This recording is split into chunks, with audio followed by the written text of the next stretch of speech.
Welcome to Vantage Point. I'm your host, Bishop Edgar L. Vann, and I am grateful today to have the opportunity to talk to you about the upcoming election, the voting process, the policies, the procedures, the protocols, everything that you need to know to be a responsible voter in this election cycle.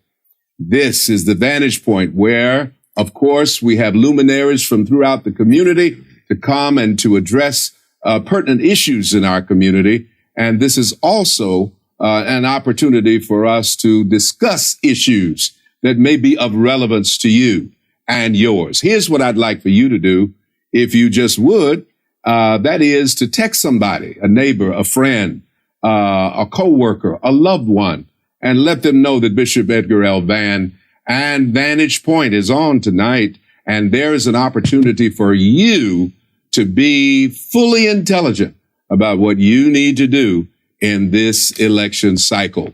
I want to introduce my guest tonight because I want you to know and to understand that we have all the information that you may need.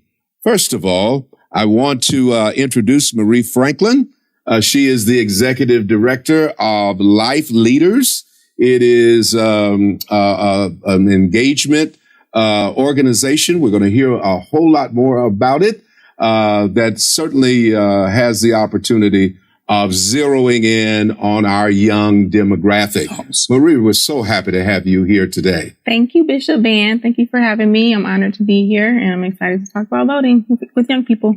All right. We're going to get right into it in just a second. After I introduce my brother, beloved, my friend, the former Assistant Secretary of State of the state of Michigan, and of course a community steward. Yes, sir. And a drum beater, a drum major for justice. My man. That's exactly who he is. We all know and love in the Detroit community and far beyond. Hester Wheeler. Hester, I'm happy to have you, man. Bishop, I'm pleased to be a part of Vantage Point. Thank you for all of your good work. And I tell you this all the time, but I think our community is far better off because of Bishop Edgar L. Vann. And all that is good and possible is because of the work you do and so many others like you. So I'm happy to be a part of this important discussion. Well, thank you so very much. This is such an important time in our world. It's such an important time in Detroit, such an important time in Michigan. Michigan is the focal point, as you well know, for this election. It is one of the must-have, must-win battleground states, actually, for both sides. That's exactly right. And that's why they've been here so much. That's why the fight is on. And this is why our voters must be intelligent, educated, ready, informed, to participate equitably in the election process. I want to start with Marie because I'm just excited to see young people excited about voting. For so many, this has been something that we've lost. Yes, sir. I was just saying to you all, when I was in school, over a half century ago. Yes. Listen, we had voter education. We had voter participation. We learned about policies. We had debates. We talked among ourselves. We were led by our teachers, but we had our own discussions. We even did mock elections in our school system where the actual machines were brought out. And we had an opportunity to go behind the curtain, we used to do, and vote. So, Marie, tell us all about what you're doing. Tell us all about what you've dedicated this election cycle to. Tell us about young people voting, and tell us, first of all, about your wonderful organization, Life Leaders. All right. So Life Leaders is dedicated to workforce development in the city of Detroit for 14 to 24-year-old youth. And the organization was founded with and inspired by the 2016 election and the lack of voter turnout by young people in that election. And our co-founders, which was Amy Niederlander and Michaela Murphy. Amy is a real champion for voting and democracy and just saw the importance and the need to be able to create a platform for young people to have a voice and to be civically engaged. And so it is a pillar of our organization. It's, every year we have a focus on voting and community engagement and civic engagement.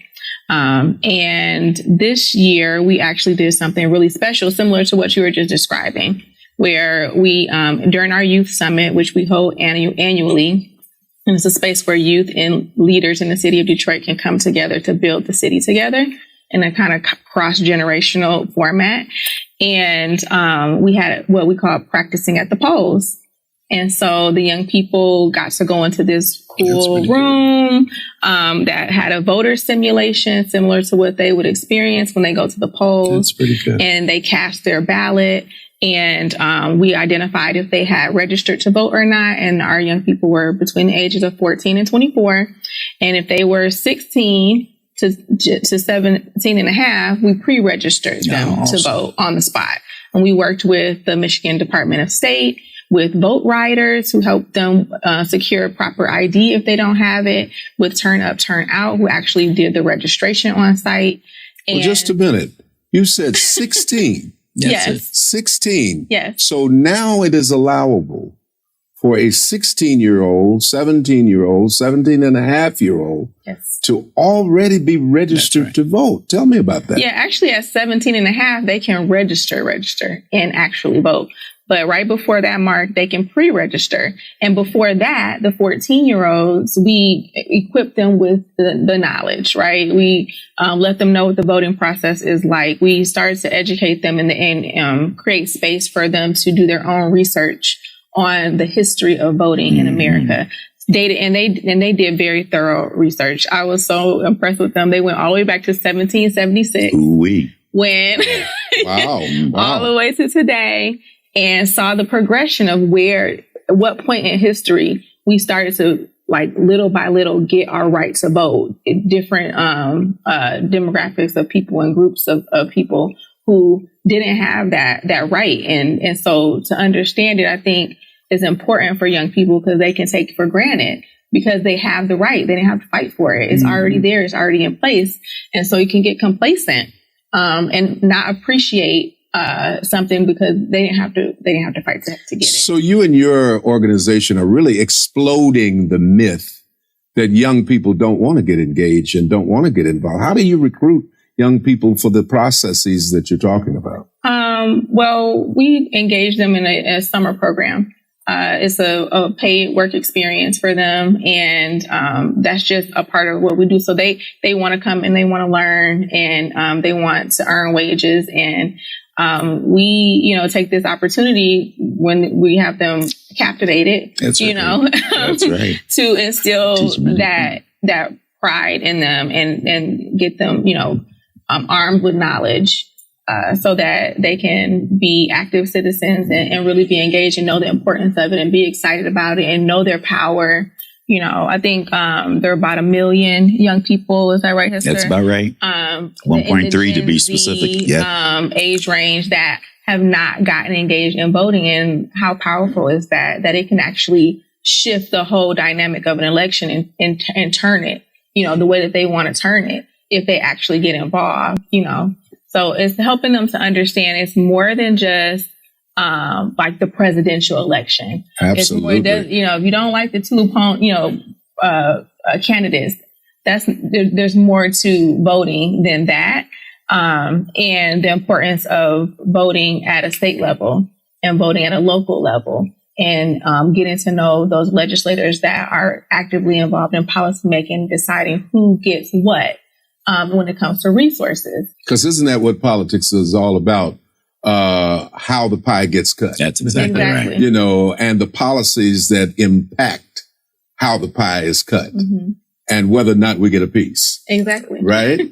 Yeah. Well, that is so interesting to know that your leadership and this organization is really, I think, plowing some new ground with young people, catching them early, and making sure that they have a frame of reference with regard to the election. And then you have them captive, of course, because you're providing other economic opportunities for them. Mm-hmm. And so it becomes more of a holistic type of a thing. That's awesome. We're going to hear more from you. I'm going to move to my friend, my brother, my dear friend, Hester Wheeler. Thank you. I know I could just say, Hester, go right ahead and talk. And our hour would be done. Oh, my God, no. Because his wealth of experience, what he's been able to accomplish and to do for many, many years, heading up the NAACP, there as executive director, all of his other work in the community, boards that he and I sit on together, where we're always engaged and involved in all kinds of things. Matter of fact, we have the Battle Scars to show for it. That's exactly right. But Hester, listen, I want you to really give an overview, really, of the election, some of the salient points that our audience really needs to know with regard to the election and with regard to policy, procedure. Things have changed. Laws have been enacted. Help to make all of us intelligent. Yeah, I appreciate you again, Bishop Vann, for inviting me to participate in this discussion called The Vantage Point.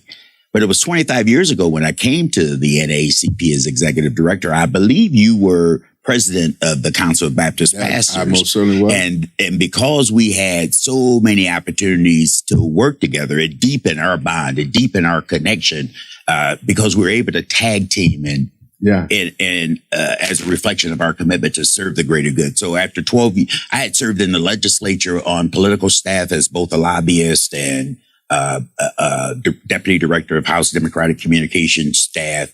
And so I saw some things happening in the legislative process, which is what I just heard Maria highlight, how public policy has huge impacts on how we participate and how, as you say, the pie gets cut. And we recognize the need for our community to participate in some significant way. So I think that concreted my passion around voting rights. And I've had the opportunity since then to work as Assistant Secretary of State and Senior Advisor to our Secretary of State. And God is so good because we came to office on January 2 of 2019 with a whole bunch of new voting rights. No excuse absentee voting, same day voter registration, early voting. We got drop boxes now. You don't have to rely on mailboxes anymore. All of those are game changers. All of them are game changers. So the law now says beginning 40 days before Election Day, absentee ballots are in motion. So we're encouraging our community to vote early so you don't have to wait until the last day. And what we experienced, you talked about how you did a lot of this conversation prior to COVID, but COVID changed the game. There used to be, prior to 5 years ago, 2 out of every 3 voters would go to the poll. But because of COVID and the people's desire to keep their distance, those numbers were flipped. Now, today, 2 out of every 3 vote via the absentee process, or they vote early. Only 1 out of 3 will actually go to the poll. That's so me. That's you. Why? You still like to go to the poll? Isn't that amazing? I do too. What is that? What is that? I don't know. It might be a trust factor, but see, and we've tried to do some things to enhance people's trust.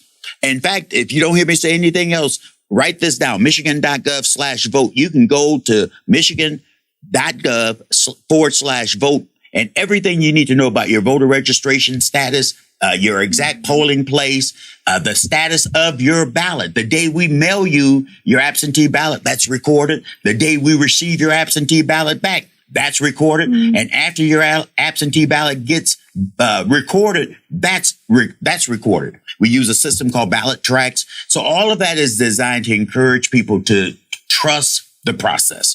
We're deeply committed to helping people trust the process. No excuse absentee voting. I don't know if you remember, we used to have to be over age 60. You had to be out of town, or you had to be sick or infirm in order to qualify. Now that's no longer necessary. If you are a college student, but you still are registered to vote at your Detroit address, you can go to michigan.gov/vote and request that your absentee ballot be mailed to your dormitory or your apartment, wherever you live. So the law works to make this thing easier. Michigan literally has moved from worst to first. Everybody's looking at how we do things here in Michigan. Well, we've become the trendsetter. Yes, sir. There are other states that are having They're looking at us, Bishop. Voter suppression type of tactics going on. Yeah. We know that, there are checkers and other kind of people that hang around as voting challengers. All of that's intimidation. And intimidation. And we're not taking any stuff. We've spent a lot of time with both the Wayne County Sheriff and the Detroit Police in particular. We're not taking any stuff. We're ready for you. If you come to Detroit this time, you won't last long. Right. You will not have your way. We're going to have the last word. So we're ready for all those folk who would disrupt this process. And there are so many things that will disrupt the process. There's a new concept out there called artificial intelligence or AI or chat GPT. All of that is misinformation. So just because you see it on social media, don't assume it's true. Validate, trust, if you will, but verify by going to an additional source. But remember, it's how people are using AI. That's exactly right. It's not AI itself. Thank you. But it is how some Thank you for that clarification.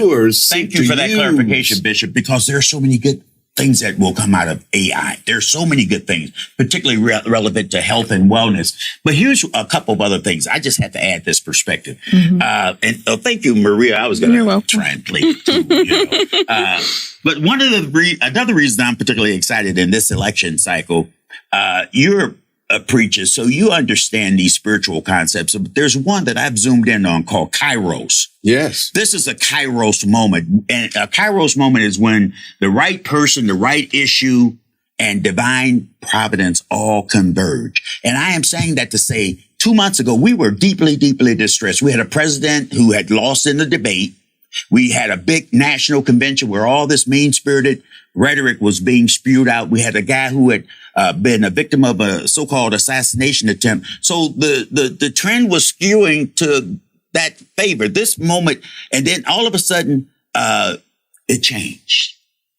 It changed. And what I mean by Chiros moment, Rosa Parks, for example, was a Chiros moment. The right person at the right time, the right issue, and divine providence all converging. Rosa Parks almost single-handedly broke the back of segregation in public transportation. Nelson Mandela was a Chiros moment. The right person who selflessly gave of himself. He almost single-handedly broke the back of apartheid in South Africa.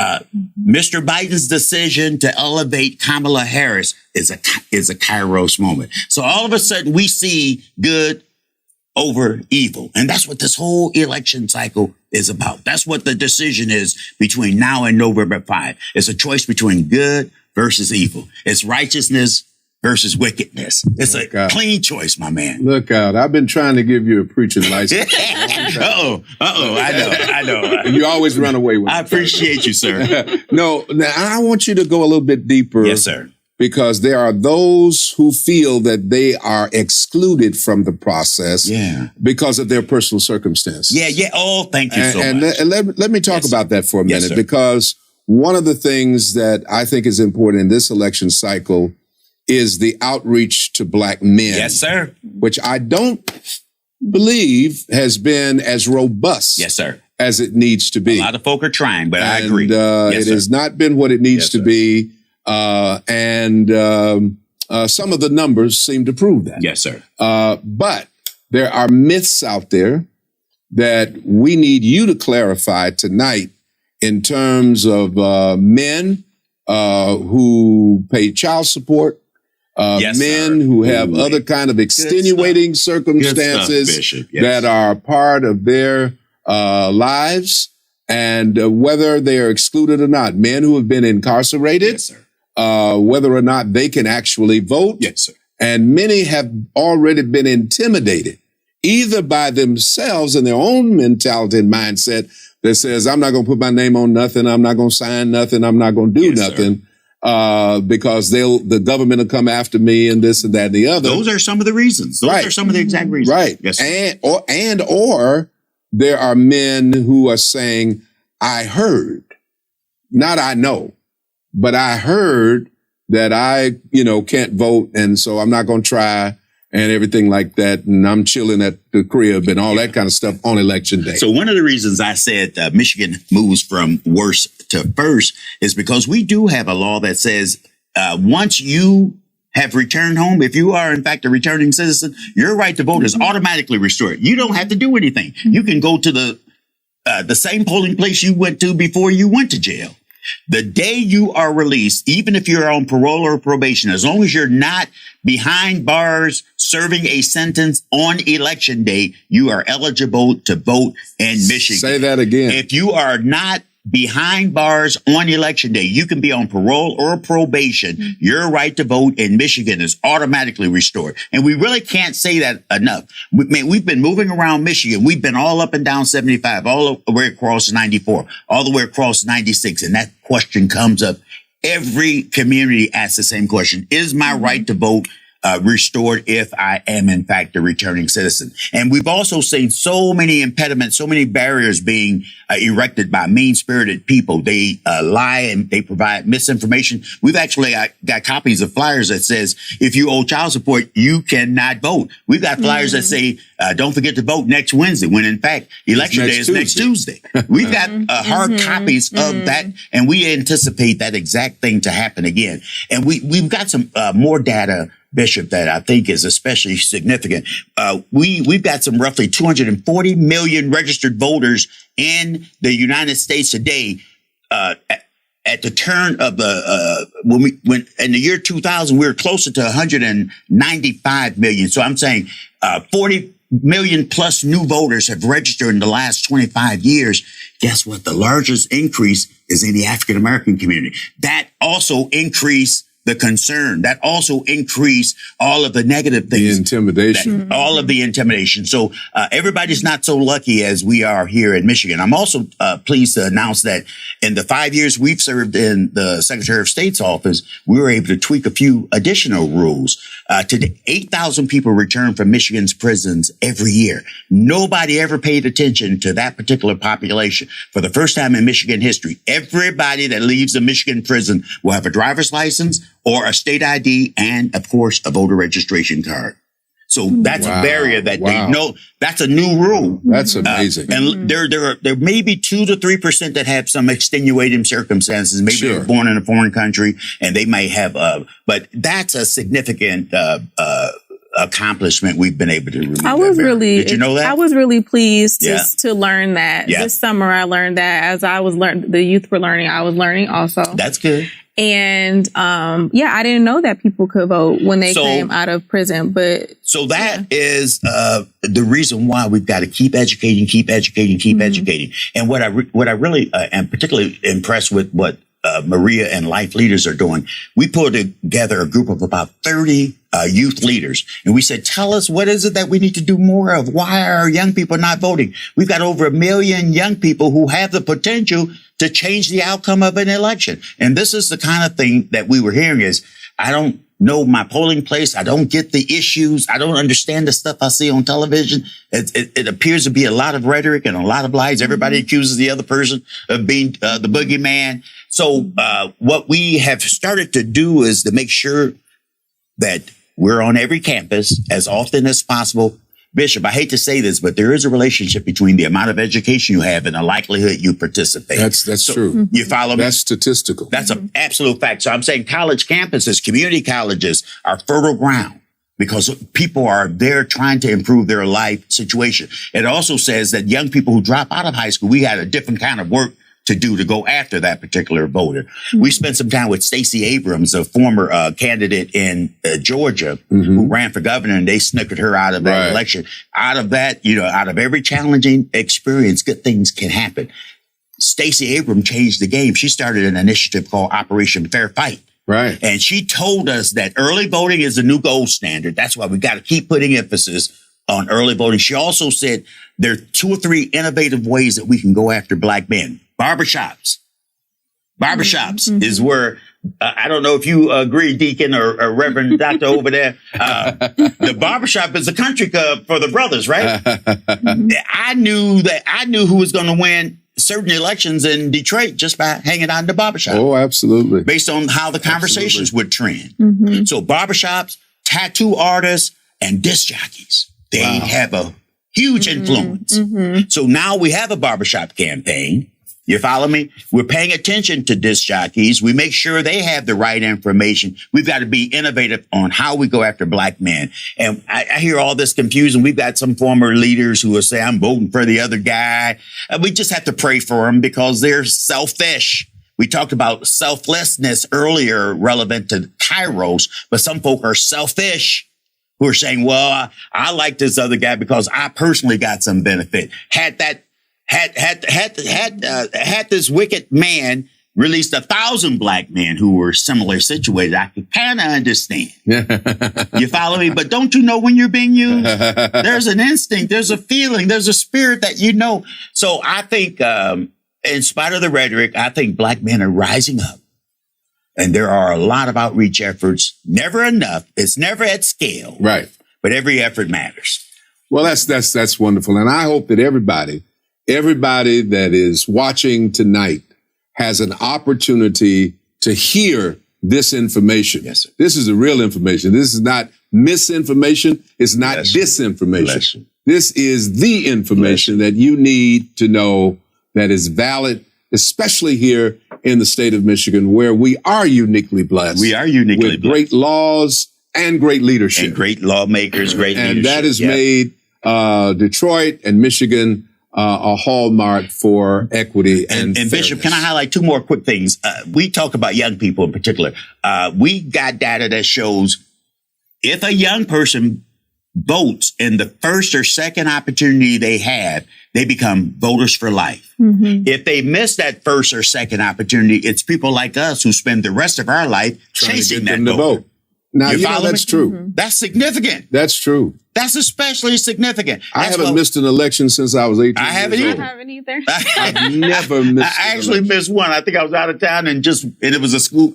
I shouldn't say what kind because all of them are important. Right. But it happened to be a school board election and there wasn't a lot of attention and I was focused on that particular election. So I was out of town. But in all these years, I've not missed but one election, and I'm proud to share that. So go after that young voter. They've got the power. In Detroit, for example, there are some 300,000 young people between the ages of 18 and 35. They only vote at a rate of about 10%. Right. They got the power of Maria Franklin. Well, we saw in our primary election. Yes, sir. Just last month. Yes, sir. We saw where only 14%. It was way less than 20%. I think it was 14%. That's in the primary. Yes, sir. Now we'll probably get 50 in the primary. Yeah, we'll probably get 50 to 55 in the general. But even when we say 50%, and that's where it is hovered. Yes, sir.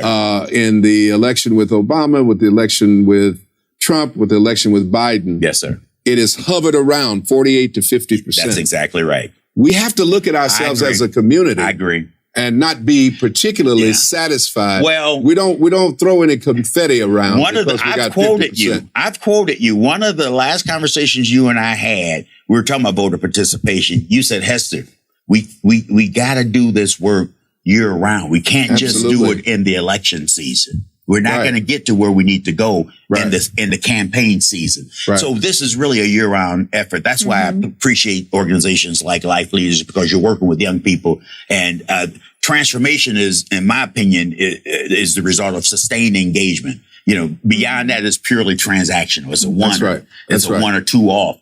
The other thing I wanted to say is we saw a heck of a demonstration. And I know we're in church, so I didn't use the other word. We saw a heck of a demonstration of democracy back in February. Our friends in the Arab American community, they said, we're going to withhold our 140,000 votes. And they did.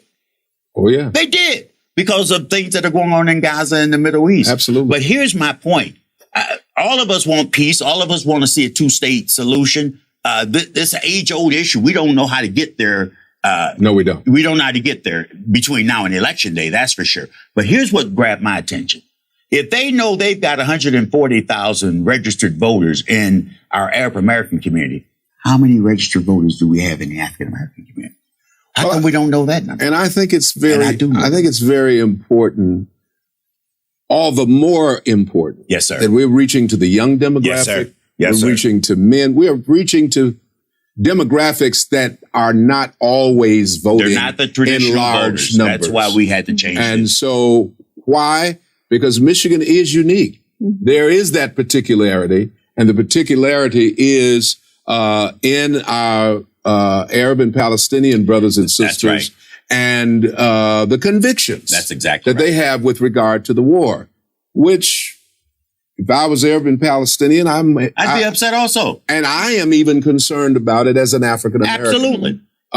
So all the more reason why Absolutely. we must flex. And I'm not going to diminish anybody else's pain and say, well, my pain is No, bigger no, than your pain. No. But there are tens of thousands of Haitians that are being killed because Sure. of poor U.S. policy. There are tens of thousands of people in the Sudan who are being killed because of poor U.S. policy. And I'm not saying I hurt more than you hurt, but I am saying let's give peace a chance. This is a choice between good and evil. And evil has already said, I'm not helping you. That's right. Evil Maria, has already spoken out. Go ahead, Maria. I want to get you back in the conversation here because I want to make sure that we're hearing a little bit more about life leaders. Yes. And I would like for you to also sort of zero in on some of the strategies and tactics that you're using with younger voters, most especially social media, and how social media, how you feel social media can be, or do you feel it can be a tremendous tool toward engaging young people, of course. They don't watch the 6 o'clock news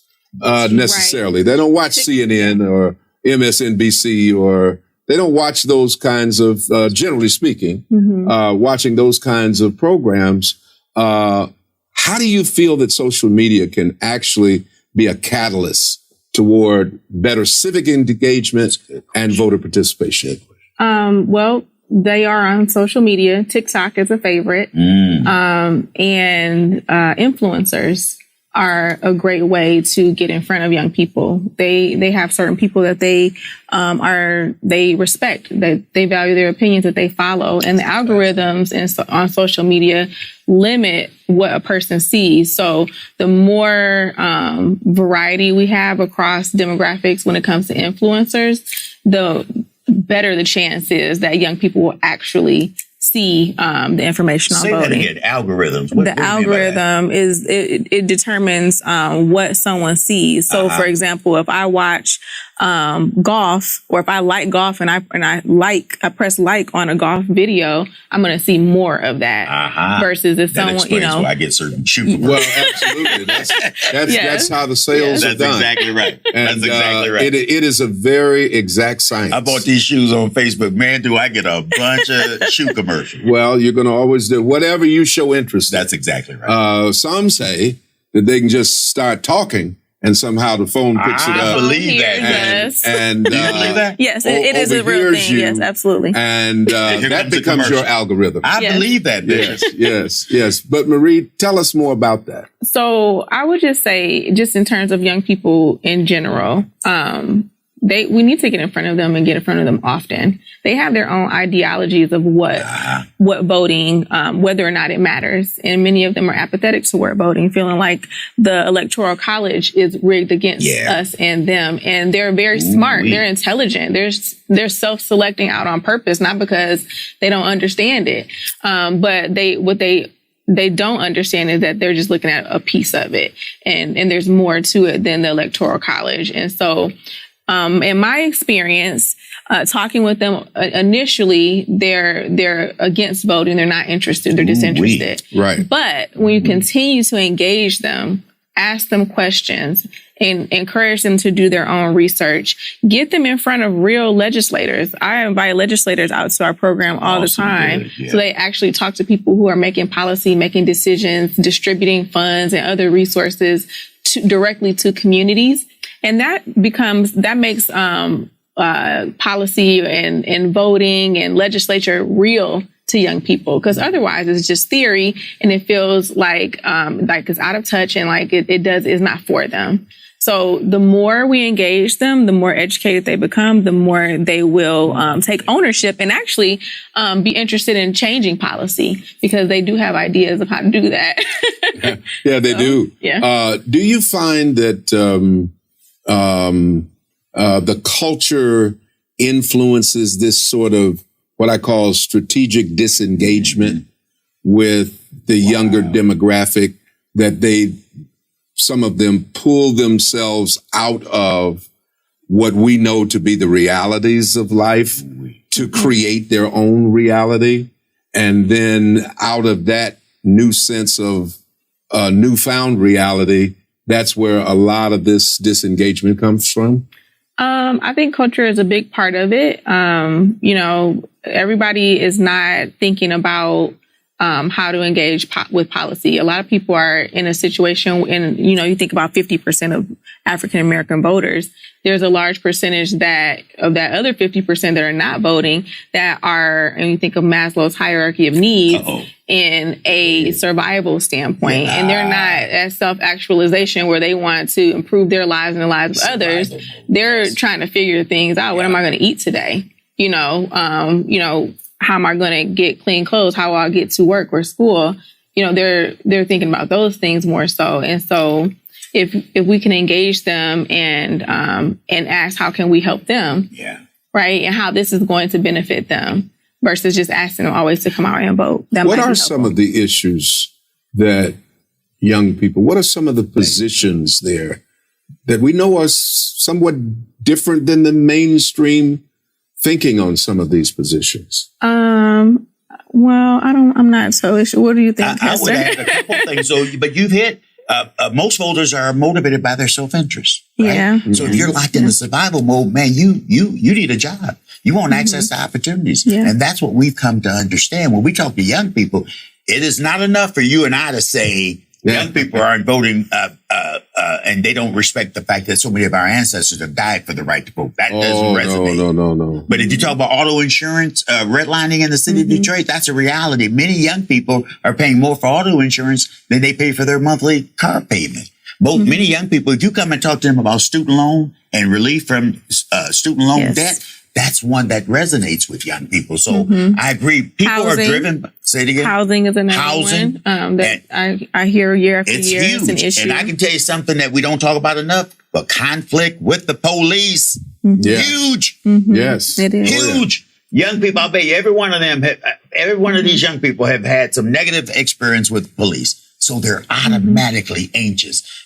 Even when the police pull up behind me, Bishop, I could be looking like a bishop. I could have my nicest suit with a shirt and tie, but I'm still nervous if they pull up because I know a chance encounter with a rogue police officer could go south real fast. Well, that's just true.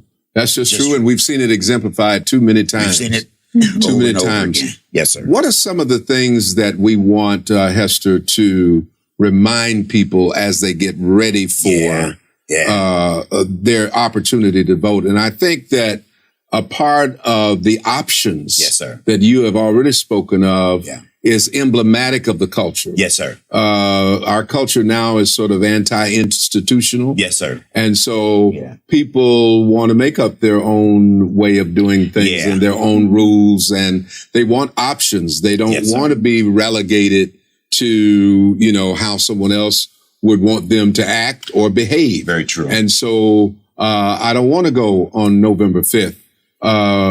So I don't have to go on November 5th. What are some of the things that I can do? How are you communicating that? Yeah. And also, Marie, how are you communicating that to young voters as well? Well, Maria, you just highlighted the importance of TikTok. And I'm on Facebook, but not TikTok as much as I should be. So I'm going to redirect some of my social media efforts. But we took a course on equity and inclusion, and I got the most clear definition of culture that I've heard in a long time. Culture is whatever the lowest form of behavior is that an institution will accept. Wow. Whatever the lowest form of behavior that an institution will accept. Wow. Isn't that amazing? It's like when we come to church, we know there's a protocol, there's a standard, there's a discipline. Sure. You can't whistle, you can't, there's certain things you just don't do but because it's unacceptable. And you come, you're ready, you're prepared, you're alert. And we have to increase that cultural morals and those cultural norms. We have to make voting normal. You have to pull it out of the margins, and we've not done that as aggressively as we should. early voting is the new gold standard. You got 40 days starting September 26th in this particular election cycle to exercise your right to vote. And what I'm trying to communicate over and over again, even though I never feel it's up to scale, Bishop, I never feel like we go as far as we could or go as far as we should. But what I'm trying to say over and over again is you really don't have power if you don't use it. Whoa. It is not enough to walk around feeling high and mighty. So what, you dress nice, or so what, you're blessed to drive a nice vehicle. So what, you feel like you're somebody, but you don't use your power. Why do we have to work in overdrive every election cycle to tell our family? So there's several things we've got to do better. And one of them is make a plan. I've got on my cell phone, I've got a category in my notes called 25 under 25. Those are all the young people in my family that I'm related to under age 25. Wow. I got to call them. Mm-hmm. I got to take them to lunch. I've got to do something to say, and we got to get together and study these ballots and talk about politics. That's innovative, not necessarily innovative, but it's just a different approach. It says, well, they know Uncle Hess, who I'm the guy that they say, Uncle Hess, can you send me $45? I got to go to the barber shop. And then I tell them, okay, talk about what are the 3 pathways to progress that we talk about all the time. If you working, if you're going to school, if you're going to church, or you believe in something bigger than yourself, I want to know, where are you on each of those pathways? Mm-hmm. You can't just call me and ask me to send you or Cash App you some money. I want to hear, are you making progress on one of those pathways? And voting is one of those pathways to progress. Yeah. What would you say, Maria, to people who say it doesn't really make a difference, that people are going to do what they want to do? The folks in power are going to continue to wield power the way they want to wield power. Voting doesn't matter. It hasn't changed. They walk outside of their door. Stand on the porch, look down the street. They don't see any change. Yes, sir. Yeah. What do you say to those people? I would say that's what they want you to think. That's a really powerful weapon that's used to oppress our voice. And it really does matter. You think about Kyra Bowden-Harris and the Supreme Court Justice. And I remember going to the election that year that she ran, and researching in the poll. Thank goodness for Google. But researching on the day of and looking at the different candidates and what do they stand for. And to have someone in that position with the background that she has, her lived experiences, her family history, where her grandfather was hung, how is that going to influence how she goes to work and shows up every day as she is making decisions about people's lives and creating policies and supporting policies that can shift and provide resources versus put people behind bars when all they really needed in the first place was resources. And so I would say for people that don't think it matters, where has that gotten us up until this point? Like we have power there. We have large numbers. We have power. If we didn't have power, look at Nike and all these different mainstream retail places that absorb our dollars every year. And you have billions of dollars that are going to these spaces because we have power. It just, we need to refocus and divert it to the right places. And voting is one of those really important places that our community needs to really shift and focus our attention there. Hester, you mentioned the inability to connect with people these days, especially of a certain age, by recalling the civil rights struggles, Bull Connor and the hoses and the dogs on people. When you say that to the average person now, they remember, the ages have completely shifted. And those are some very senior people who remember those kinds of things.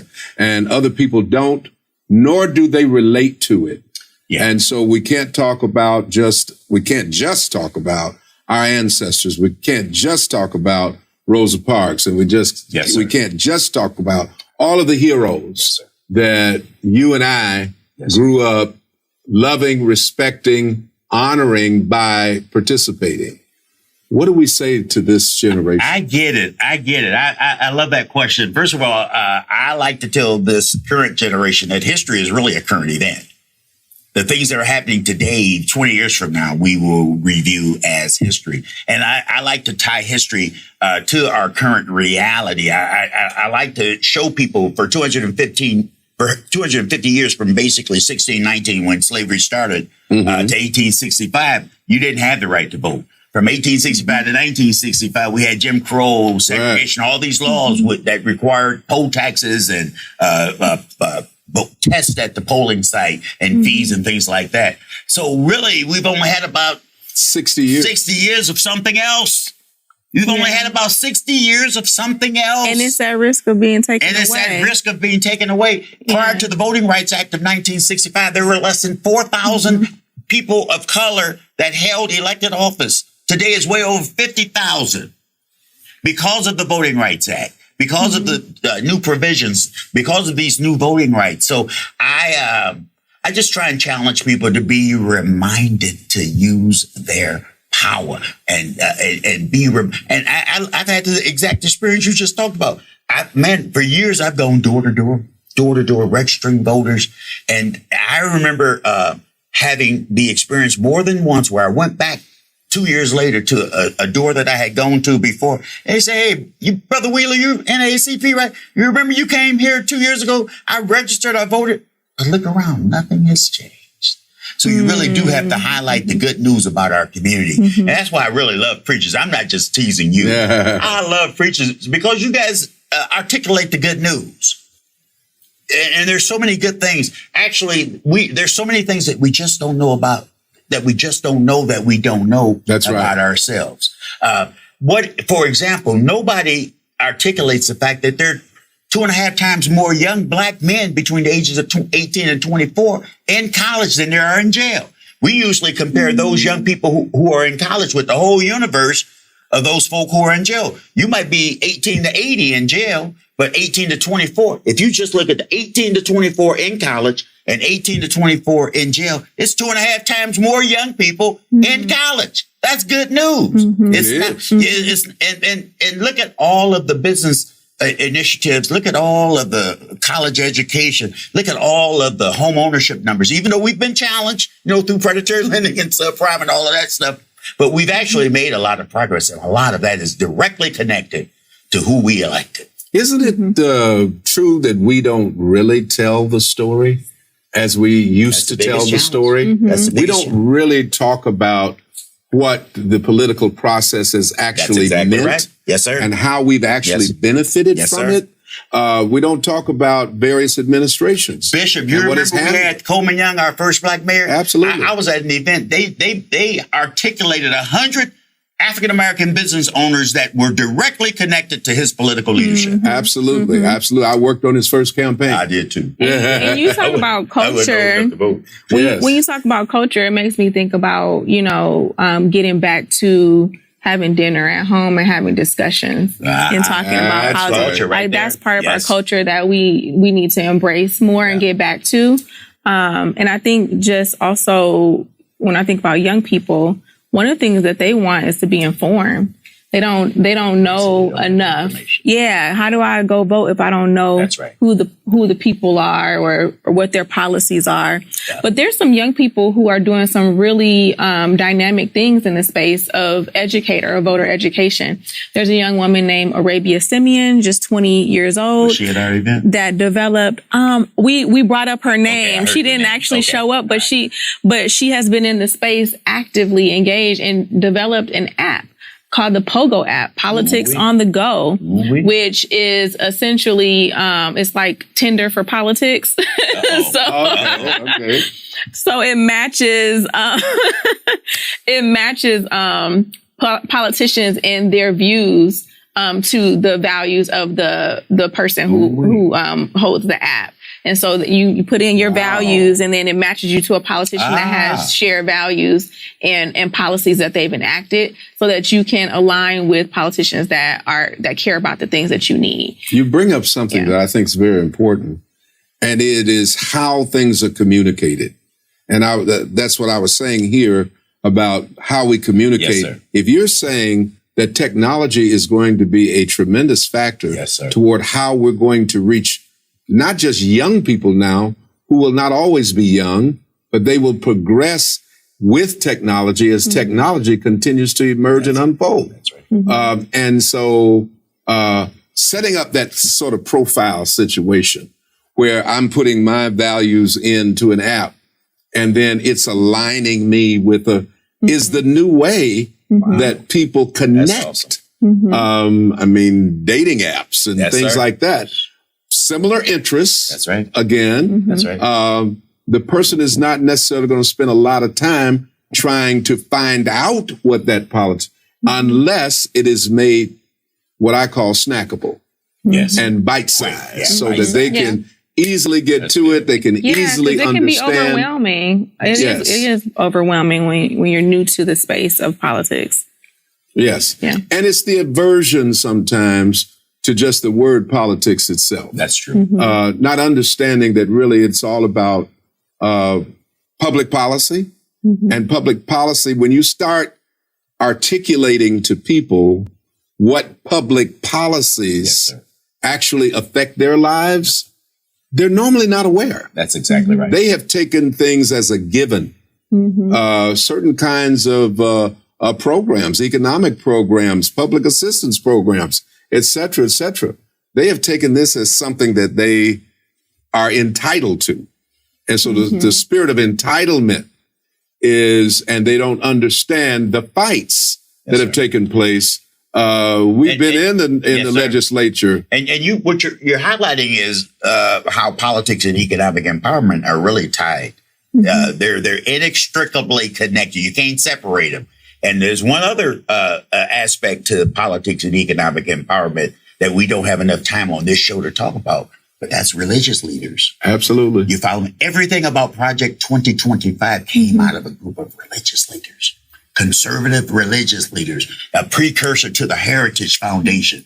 Right. Project 2025 says we're going to do away with the Department of Education. We're going to do away with the Department of Justice. We're going to do away with the Department of Civil Rights. All of that will be relegated back to the state. So depending on what your legislature looks like, will impact what type of progress you can make in education. You won't have federal government protections anymore, but it was a group of conservative religious leaders who were the precursors to the Heritage Foundation. And the Heritage Foundation is the author of Project 2025, which we're hearing so much about. So say a little bit more. And I know we're coming up. Our time is really wrapping up here.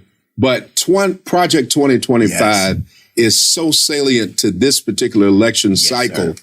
Would you just tell us what it is? Yes, sir. And you're telling us how it was formed. Yes, sir. But tell us what it is and how it affects this particular election. Some of us are old enough to remember this thing called the Contract on America. That's right.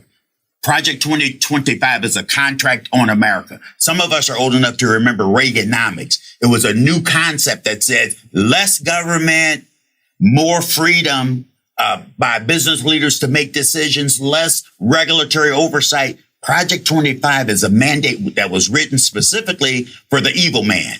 And it says, and he's already embraced it. He says on day one, these are things we're going to do. And he said it, I saw it on a TikTok video today. He says, I'm eliminating the Department of Education. No more federal government oversight on what happens in education. It happens at your state legislature. So we just happen to have a progressive majority in the Michigan legislature today, but it's been 40 years since we've had this kind of balance in the Michigan legislature. And we saw, you and I were tag teamed on vouchers 20 years or so ago. And vouchers, for example, will be back if Project 2025 is implemented. And what voucher says, we're going to use public tax dollars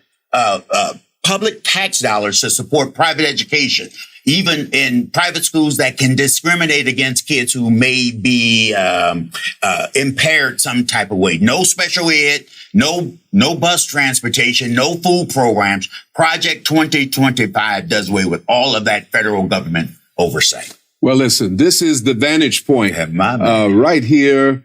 And I am so grateful to have had these two tremendous people who have given to us such a treasure trove of information and, of course, of encouragement toward our participation in this upcoming election, November the 5th.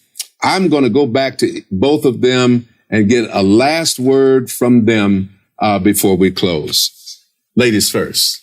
I would say early voting starts September 26th. Yes. So don't wait till the 5th if you don't have to. Good. That's good. Get out there and vote right away as soon as possible. Prioritize it. We have time to learn about the candidates, to be educated. You don't have to vote on just one day anymore. And then we have time to get other people, our cousins, our auntie and them, and all of it. Bring everybody to the polls and make sure we all get there or get the vote, the absentee ballot in. And one last thing I didn't mention, but if you don't have ID, you can complete an affidavit. You can sign an affidavit to say that, to verify and say, yes, I am a Michigan resident, and they have to let you vote. You don't even have to have that anymore. Like there's no excuse. Just go out and vote. Use your power. Use your power. All yes. right. And that segues into the exact same thing I would say. I know that many of our young people are afraid. There's rampant violence on school campuses all across this country. We want our young people to benefit from a bright future, which means we want them to live in the sunshine.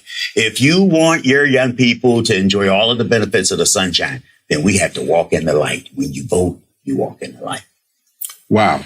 Well, you have heard it. This is Bishop Edgar L. Vann, the Vantage Point. This is available to you. And I want you to go back through it, get all of this information, get all of this inspiration, and be ready to participate, to cast your vote in the upcoming election cycle. There's so many options that you can use. We want to get you the proper information that you can also use to make your decision. Thank you so much for joining us. Good night.